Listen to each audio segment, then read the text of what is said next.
When you're just starting out with digital marketing and building your first strategy, you're not gonna have any data whatsoever on who your actual customers are going to be. You don't know what they like, you don't know what they dislike, what their pain points are, what their approximate age are, if there's gonna be mostly men or women interested in buying. And because we don't have this data, we're going to create something called a target audience persona. Now, a target audience is the person who is most likely to buy your product or service. A target audience persona is a made-up person who has all things in common with your real audience most likely to buy your product or service, like their age, their interests, their problems, their passions, etc. Having a target audience persona is so important because even if you have no data whatsoever, it helps you understand what your audience is looking for, what their problems are, and what their needs are. And by understanding this, you know how to talk with them in order to connect with them. And connecting with your audience is the first step to making a sale. So let's go ahead and create our target audience persona. All we're going to do is start off by going back to our guidebook. And if you've been following from the previous lecture, which I really hope, then you should be in the My Product Details with all your product details pasted in here. And by the way, if you had a little bit too many details, there's another page here as well that you can paste the information in. But just changing the sides like this, the next one is going to be target audience persona. And in this lecture, we're going to be using two prompts. This prompt is going to be to generate your target audience persona. All we're going to do is go to the guidebook and select all of this text. Then I'm just gonna copy it, move back to ChatGPT, and in the same conversation, we don't create new conversations. We keep all of the same subject within the same conversation. I'm just gonna go in here and I'm going to paste that all in. Now the text is going to say, act as an expert digital marketer. Please provide a comprehensive target audience persona for a digital marketer selling, and then we're going to put in our product. And in my case, that's blue light blocking glasses. And then it's going to say, include the following information. And this is where we get really deep. It's going to include demographics, geographic location, psychographics, professional background, pain points and challenges, goals and aspirations, shopping habits and preferences, media consumption, influencers and decision makers, brand perceptions and preferences, and assume no prior audience data is available, which it isn't to us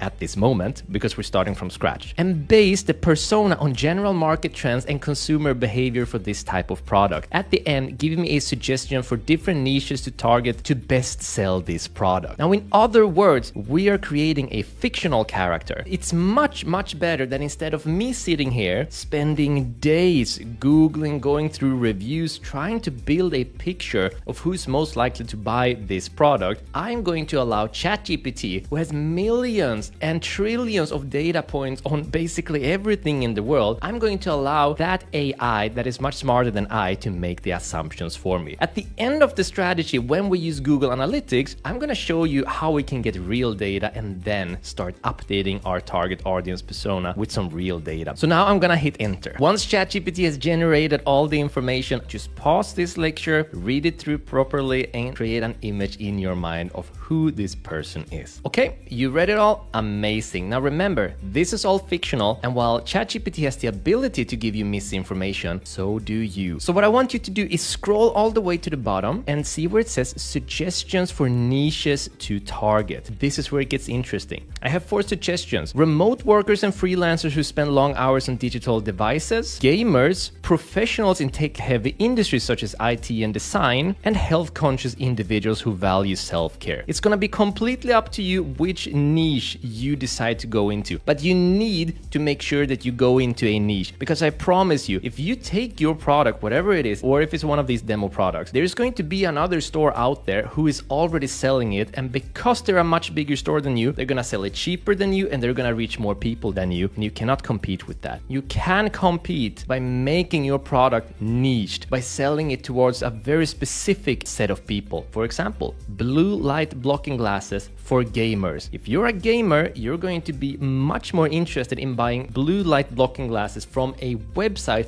focused on gamers than just from any glasses store who are just selling glasses, because that is more targeted towards them. So scroll all the way down and choose one of the niches. Pause this video if you need to, and once you've decided, unpause. Okay, so if you're all done, all I'm gonna do is move over to the guidebook and we're going to move over to the second prompt. Now with the second prompt, we're actually going to update our target audience persona with the niche that we have chosen. So just below here, I'm going to copy this text just like this, head back, I'm gonna paste it in, and then I'm going to go here where it says gamers who are exposed to screens for extended times. I'm going to copy all of this, and where it says niche, I'm going to paste it in. I'm just gonna make some space here for formatting just because it's easier for my eyes to see what I'm doing. Then I'm gonna paste in the target audience persona without the target niches. So everything above suggestions for niches to target, I'm gonna scroll up, I'm gonna grab all of this information all the way up to where it says persona. I'm gonna copy it. Then I'm going to hold shift, enter in order to make some spaces, paste it in just like this. And then I'm gonna hit enter. Once you've generated all the information, you can tell you now have a very different persona. The new persona is called Gamer Gary. The first persona I got up here was called Tech Savvy Tailor, which is a funny name. This one, the Tech Savvy Tailor, the one without a niche, had an age of 25 to 40 and an income of 50 to 100,000 per year. Now the new target audience persona has an age that is 18 to 35 and an income of 30,000 to 80,000 per year. So as you can see, the entire persona has been changed